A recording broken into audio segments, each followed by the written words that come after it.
Sa number 9, padayon ang pagpangclamp kag paghatag sang violation ticket sa mga salakyan nga ginapark sa main highway. Samtang peke nga driver's license na kumpiska sa Barangay Villamonte sa Bacolod.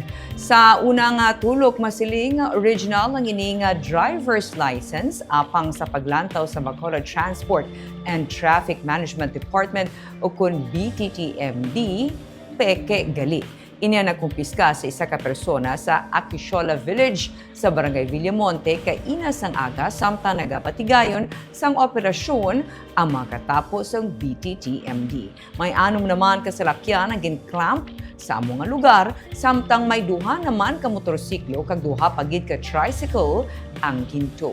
Kadungan sini may 12 ka mga salakyan kag motorsiklo sa Purok Riverside sa Barangay Banago ang ginhatagan sang BTTMD sang notice of violation. Inibangot sa kilid sang dalan na nagapark. Sadig sa City Ordinance 09-17818 sara nga ito sang BTTMD ang salakyan kung hindi pa ini makuha sang tag-iya sa kilid sang dalan sa sulod sang 24 oras matapos siya ang ginhatagan sang notice. Una na nga ginsiling ni Attorney Ruben Micaela Sabig, pamuno sang BTTMD, nga bisan ang mga guba nga mga salakyan o kun motorsiklo ang ila sa gihapon ito kung nagasablag na ini sa dalan.